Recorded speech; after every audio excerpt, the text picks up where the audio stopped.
Assalamualaikum warahmatullahi wabarakatuh.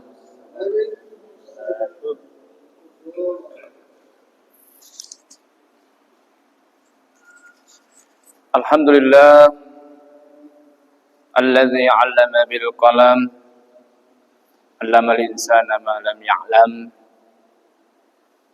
Asyhadu an la ilaha illallah wahdahu la syarika lah wa asyhadu anna Muhammadan 'abduhu wa rasuluh. Allahumma salli wa sallim ala man istafa Muhammad ibn Abdillah wa ala alihi wa sahbihi wa mawalah, amma ba'd. Ma'asyiral muslimin, jamaah salat maghrib, asadakumullah. Alhamdulillah kita dapat bermuajah kembali di tempat yang berkah ini, yaitu di rumah Allah, setelah kita melaksanakan sholat maghrib dilakukan secara berjamaah, dan pada kesempatan ini kita bermajelis dalam majelis ilmu, dan kita akan melanjutkan pembahasan kitab Fathul Mu'in, di mana masih pada pasal syarat-syarat sholat. Jadi pertemuan selanjutnya kita telah membahas apa saja yang menjadi rukun, ya, atau hal-hal yang membatalkan wudu. Jadi kita sudah bahas fardu wudu, sunnah-sunnah wudu, dan hal-hal yang membatalkannya. Nah, kita awali dengan penutup daripada yang membatalkan wudu itu, dan kesimpulan daripada apa-apa yang berkaitan dengan wudu ataupun hadas itu.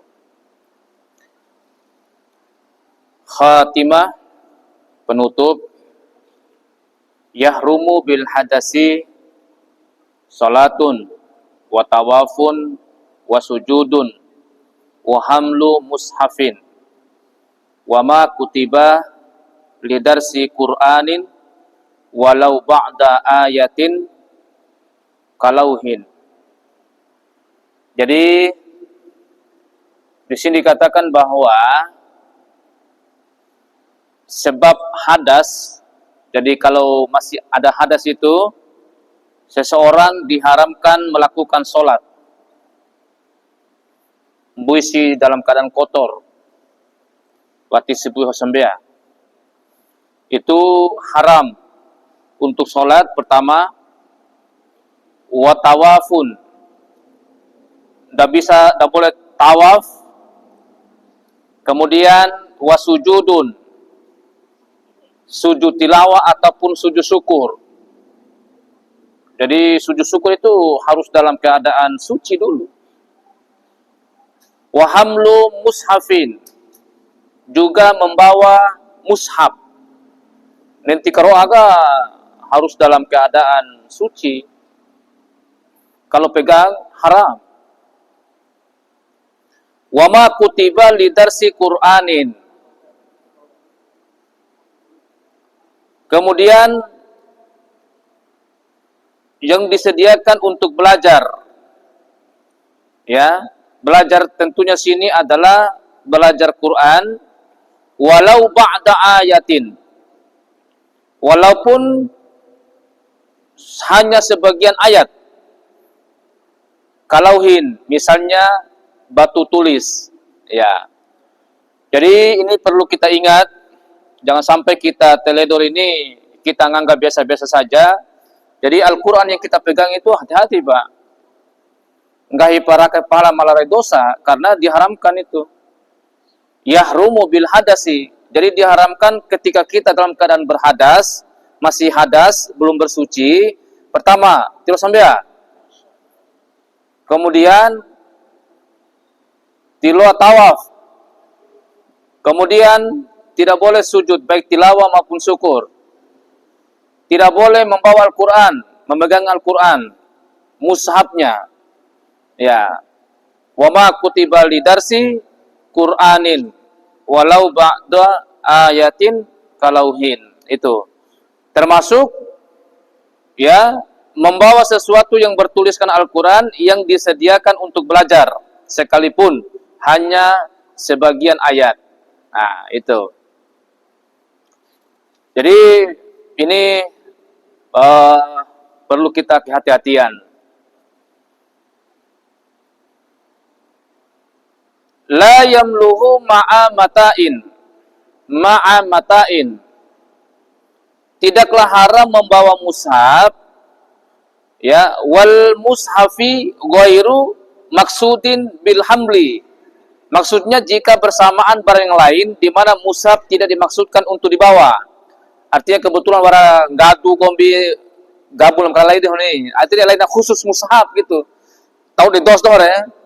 Ya, itu kalau belum berhalis itu ya kemudian misalnya doa ke bandara, ke pelabuhan, ke oto kan gitu. Nah, jadi itu tidak menjadi masalah kecuali memang khusus mushaf itu. Wa massa waraqatin walawil bayada au nahwi torfin uiddalah wa huwa fi. Haram pula memegang lembaran mushaf meskipun bagian kosong atau memegang bungkusnya yang disediakan untuk membungkus. Jadi ada memang bunake misalnya keroa gini masih kosong, tapi itu diperuntukkan untuk mushaf. Saking itu kita tinggikan Al-Quran itu. Artinya betul-betul harus dalam keadaan suci. Gitu. Artinya masih dalam keadaan hadas, maksudnya gini, masih berbahasa kalau dalam keadaan hadas. Nah. La qalbu waraqatin bi'udin idza lam yanfasil alaihi. Tidak haram membalik lembaran itu atau lembaran mushaf tadi itu, misalnya qiraah, lembarannya dibalik-balik dengan semacam kayu kecil, asal kayu tersebut tidak melekat padanya. Artinya bahwa tipan oke, itu kan dipahaju nanti aku kira ngancing-ngancing oke. Nah, itu maksudnya. Artinya jangan sampai kita sentuh langsung.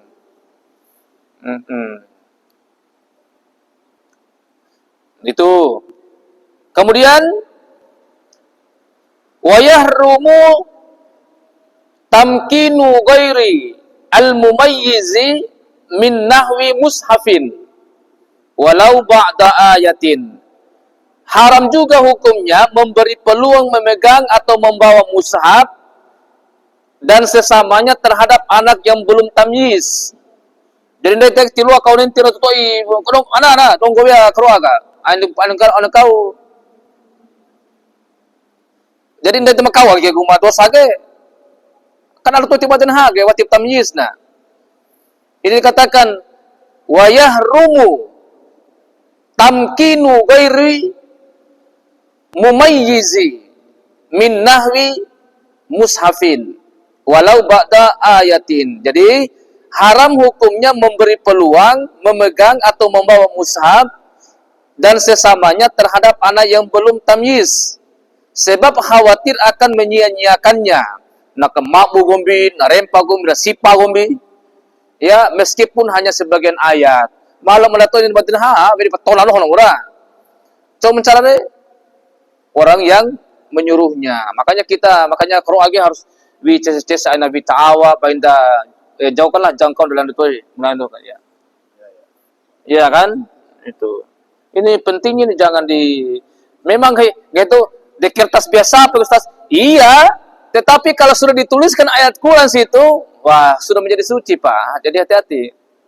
Itu tadi tidak boleh dipegang tanpa wudu dan sebagainya.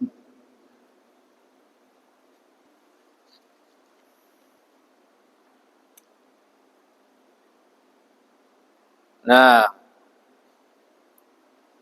jadi itu. Jadi ada beberapa keharaman yang perlu kita hati-hati. Kemudian perbuatan yang diharamkan sebab janabah. Nah, ini kan masih dalam syarat-syarat yang kemarin itu, diantaranya suci dari hadas dan janabah. Wa yahrumu bil janabati. Ya, yang diharamkan sebab janabah, masih dalam keadaan junub. Ya. Al-muksu fil masjidi wa qira'atul Qur'ani biqasdihi. Nah, jadi kalau masih dalam keadaan junub, apa yang diharamkan? Pertama, berdiam diri di masjid. Lu disigi, wadah doh-doh tadi. Iya. Jadi iusweki wati pun diurasore, amin anu lu disigi. Kemudian wa qira'atul Qur'ani, membaca Al-Qur'an. Ya, sekalipun sebagian ayat biqasdihi, ya, walau ba'da ayatin bihaisu sam'ahu yasma'u maaf. Walau ba'da ayatin bihaisu yasma'u nafsahu. Walaupun, jadi membaca Al-Quran, tidak boleh juga membaca Al-Quran, walaupun yang terdengar untuk diri sendiri saja. Ya. Walau sobian, ataupun walaupun, meskipun ia anak-anak. Tetapi, khilafan, ada perbedaan pendapat, lima aqdabihi An-Nawawi. Nah, untuk Nawawi, kalau untuk anak-anak ini tidak sependapat karena anak-anak kan belum junub gitu maksudnya. Biasanya kan anak kan belum junub, sehingga jadi untuk Nawawi itu tidak diharamkan gitu. Karena memang anak-anak itu belum junub, kecuali anak-anak itu sudah junub.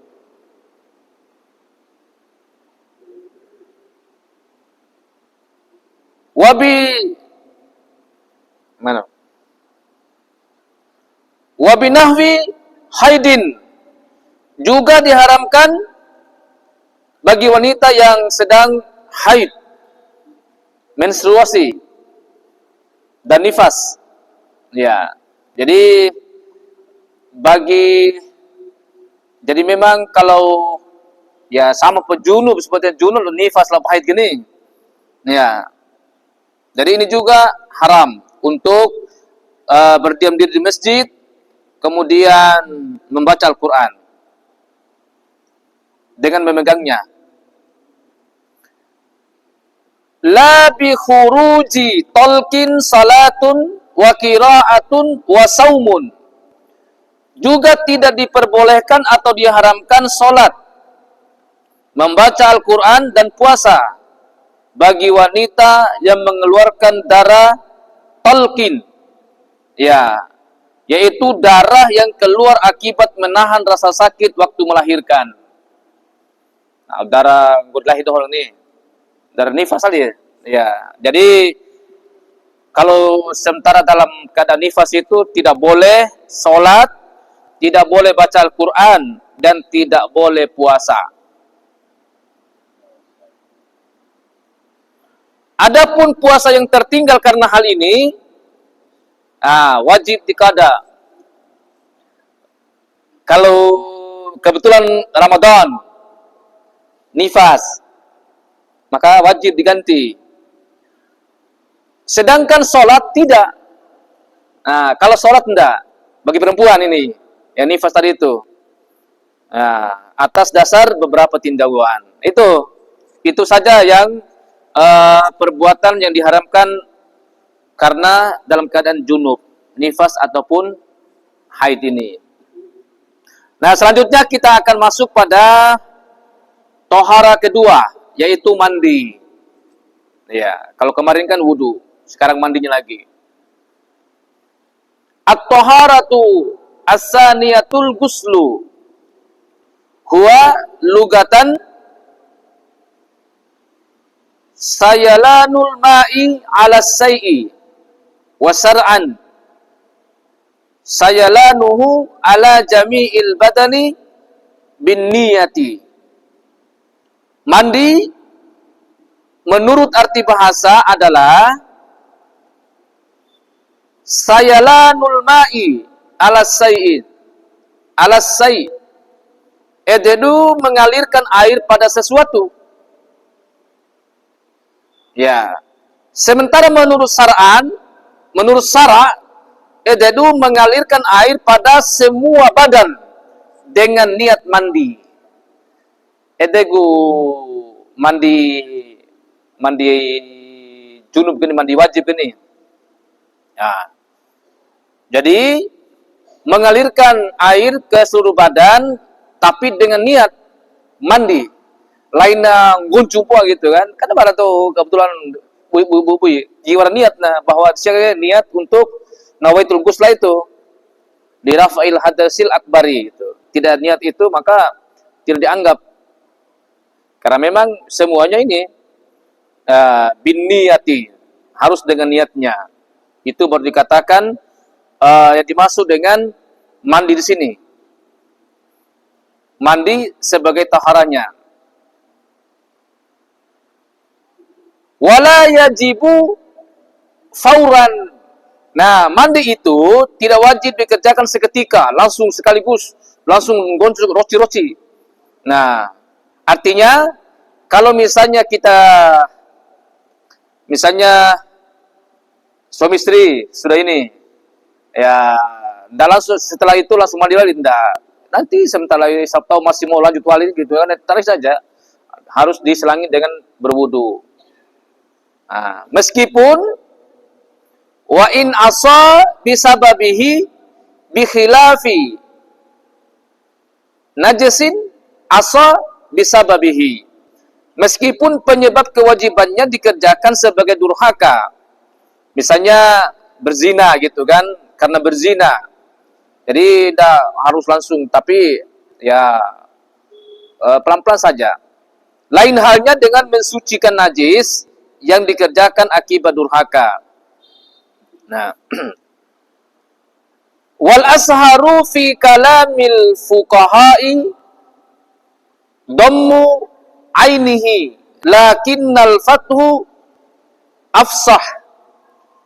Yang masyhur di kalangan fuqaha itu para ahli fikih, lafal gusla adalah dengan dibaca dhammah, guslun, menjadi guslun itu goinya gu, ya, itu, tetapi membaca fathah goinya adalah lebih fasih. Ya, kata guslu mempunyai arti perbuatan mandi dan yang digunakannya. Ya. Jadi wabidammiha mustarakun bainal fi'li wa ma'il gusli. Kata-kata guslu itu, yang guslu ada gusla, ada gaslu, gaslu ada gusla. Maksud sini nih. Ya, tapi ini yang dimaksud juga adalah mandi juga. Tapi kalau gu bukan ga, ya, guslu itu artinya adalah perbuatan mandi dan air yang digunakannya. Nah, wa mujibuhu arba'atun. Hal-hal yang mewajibkan mandi itu ada 4. Jadi upambua wajib mandi. Dalam keadaan apa? Nah, ini yang pertama, ahduha khuruju manihi awalan. Ededu yang pertama, keluar air mani yang pertama. Boleh maksudnya air mani? Ya, iya, air mani itu, ya. Jadi maksud sini, juga kalau air mani yang pertama, apakah kan memang ada mazi dan sebagainya? Iya, ada mani, mazi, maksudnya mani ini kalau sudah mani. Jadi ada sini pasal sini, wa yu'rafu bi ahadi khawasihi salasi. Air mani bisa diketahui melalui salah satu dari 3 ciri. Kan wargu mani, mazi, dan sebagainya nih. Pelaki ini maksud mani nih. Nah kalau mani itu ya, kalau keluar mani itu ya, itu wajib kita mandi. Ada 3 ciri itu untuk mengetahui seperti apa itu dimaksud dengan mani ini.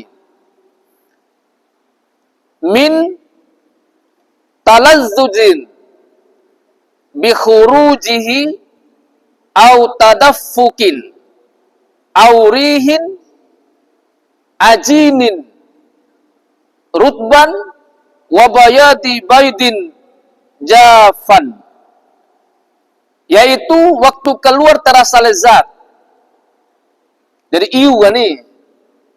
Jadi losa air mani ya, itu akan terasa nikmat. Tak iu nih, nalai lah po watis iu lah, punya mazi ya ti nikmat nalosana.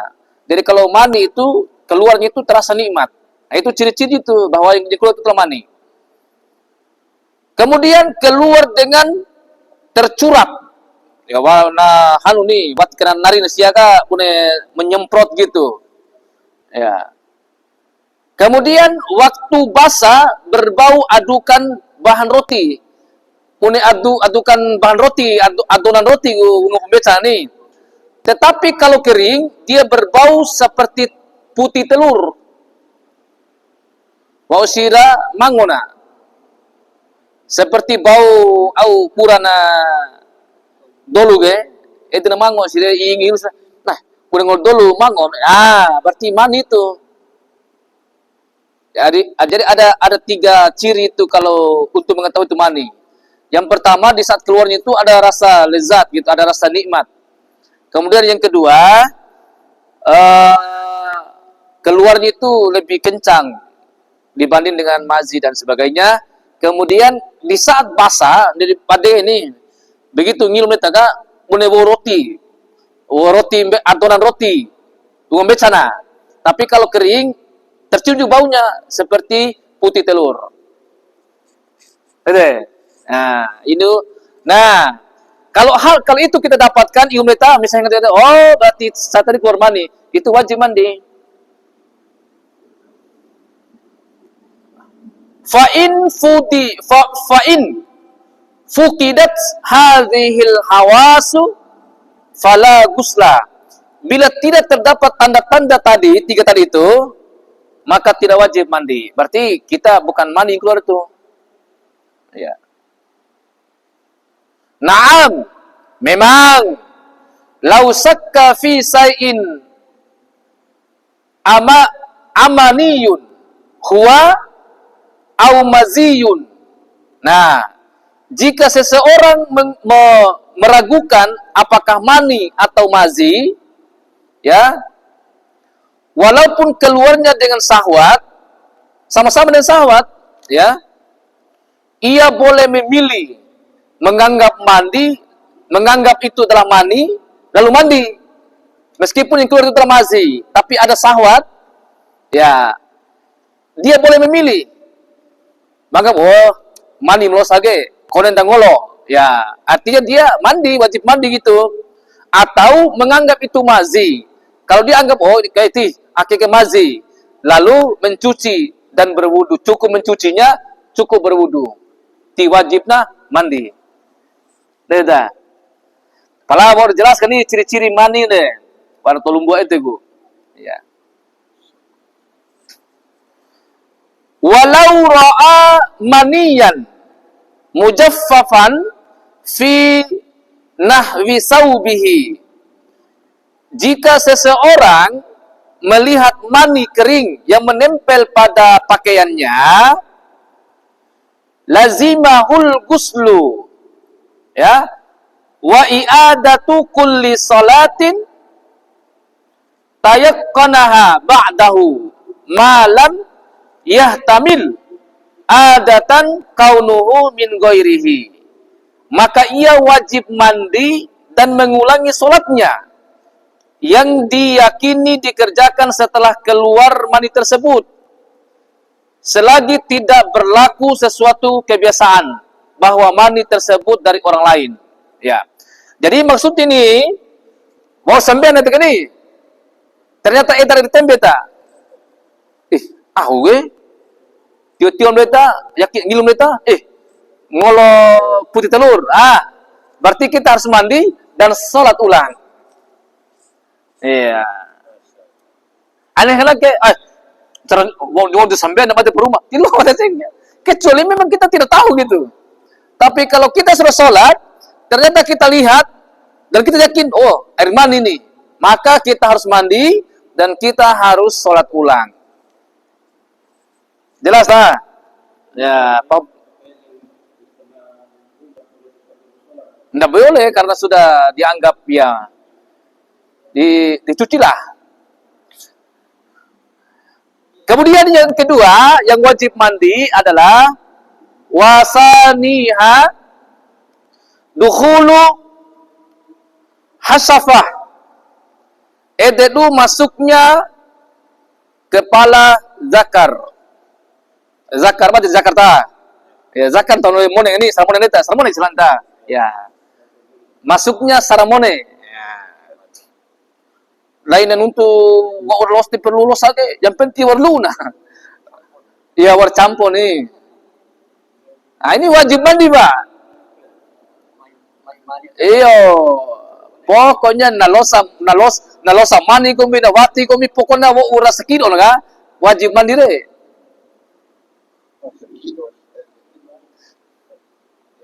Iya. Pokoknya itu. Kemudian yang ketiga, salisuha haidun. Haid nih, desiwe. Nah, ai intiqauhu. Setelah terputus darah haid. Artinya menstruasi atau setelah terputus darah haidnya. Wa ura masing guri haid maksudnya gini. Dia percuma pendewa na wata haid kan bipal aja bu. Artinya setelah lepas haid itu sudah harus wajib mandi. Agak sih wa ura umum makanya.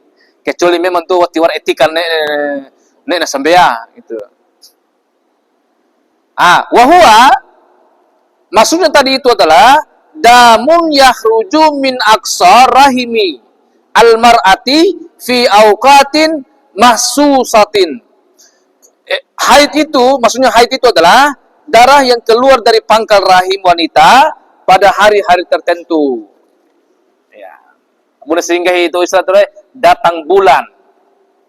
Ya, datang bulan maksudnya haid. Wa aqallu sinnihi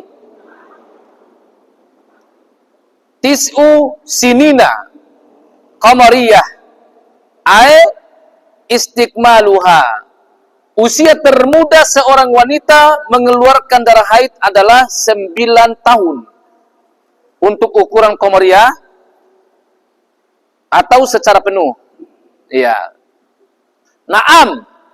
Memang in ra'athu qabla tamamiha biduni sittata asyara yauman fahuwa haidun.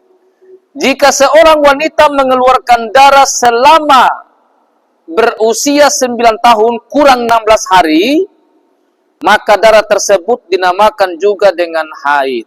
Iya. Kalau kurang juga tapi keluarkan darah berarti itu sudah haid. Wa aqalluhu yaumun wa lailatun wa aksaruhu 15 yauman ka aqalli tuhrin bainal haidataini. Masa keluar darah haid paling sedikit 1 hari 1 malam. Karena juga orang ke 1 paling sedikit. Dan terpanjang 15 hari. 15 hari 15 malam walaupun darah tersebut tidak berturut-turut keluarnya. Sebagaimana masa terpendek untuk suci di antara kedua kali haid. Jadi, dia kepala ukuran ini. Kalau lebih dari 15 hari berarti kemungkinan lain darah haid kombi penyakit kelaidu. Subum kelaidu. Ya, kali ukurannya itu paling cepat itu 1 hari. Ya, paling lama 15 hari. Ya. Ya, kalau udah dia laidu darah haid ini maponya ram kelaidu lah. Nah, Wa yahrumu bihi, diharamkan karena haid itu. Kalau haid itu haram, apa haramnya?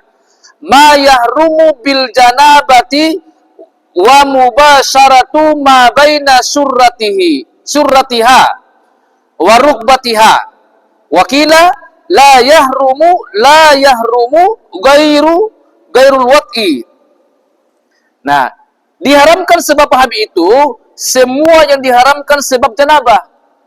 Apapun yang diharamkan karena jurum tadi itu, misalnya di tilawah pegang Quran, tilawah sambeya, ya termasuk tilawah puasa, itu juga diharamkan di saat haid. Dan hubungan seksual antara pusat dan lutut. Artinya antara kadai tilawah, tapi di atas loalah.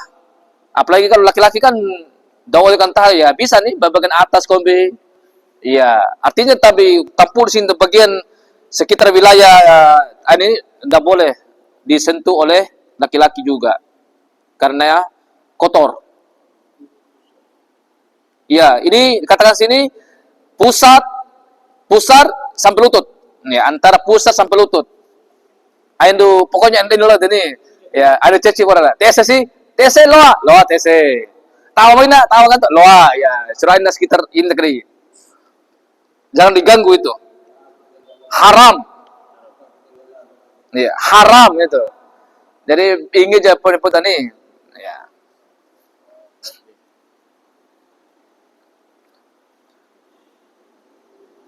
Kemudian yang keempat yang wajib mandi adalah rabi'uha nifasun, nifas. Yang tadi itu. Terus sudah? Ya. Tentunya inqita'uhu, setelah berhentinya nifas itu baru wajib mandi. Nifas adalah wa huwa damu haidin mujtami'un yahruju ba'da faragi jami'ir rahim. Nifas adalah kumpulan darah haid yang keluar setelah sempurna kelahiran. Itu kaidah nifas.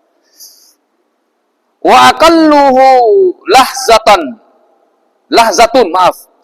Wa aqalluhu lahzatun wa ghalibuhu arba'una yauman wa aksaruhu sittuna yauman. Nifas itu minimalnya adalah setetes. Lahzatan, setetes. Biasanya 40 hari. Dan batas maksimalnya 60 hari. Berarti 2 wura. Dewa wasin cewek 2 wura deh. Kayaknya lain dulu nifas deh. Ya. Ramka itu. Ya. Nah, sama. Wa yahrumu bihi ma yahrumu bil haidi. Haram dilakukan oleh orang nifas sama tadi yang diharamkan di saat junub ataupun saat haid tadi itu. Nah, tilawah sambeya, tilawah puasa, tilawah juga pegang mushaf, tilawah juga berdiam diri di masjid. Juga wajibul guslu aidan bi wiladatin walau bila balalin wa ilqai alakatin. Juga diwajibkan mandi sebab melahirkan sekalipun tidak basah dan yang keluar berupa segumpal darah atau daging. Dan wajib mandi sebab mati bagi seorang muslim yang bukan syahid. Nah, tetap mandi. Kalau muslim misalnya meninggal, ya yang bukan, kalau syahid tidak perlu mandi kan, tapi kalau tidak ya sudah. Jadi itu saja. Jadi ketika pertama keluar mani, kemudian apa tadi kedua? Yang kedua masuknya salam, ya orang ngintip stoi, ya zakar wajib mandi. Ketiga ketika haid dan yang keempat ketika nifas. Itu saja. Jadi kalau melakukan itu wajib mandi. Nah, jamaah sekalian Allah Subhanahu wa taala, karena waktu sudah hampir masuk, ya sejatinya setelah ini kita akan bahas apa-apa yang menjadi fardu mandi itu. Namun tapi fardu mandi itu hanya 2 jamaah sekalian, hanya 2. yaitu tentu niat. Yang kedua adalah semua badan. Tapi nanti untuk jelasnya kita akan bahas pada pertemuan selanjutnya. Mari kita menutup pertemuan ini dengan baca doa kafaratul majlis. Subhanakallahumma wa bihamdik, asyhadu an la ilaha illa anta, astaghfiruka wa atubu ilaik. Akhiru da'wana summa wassalamualaikum warahmatullahi wabarakatuh.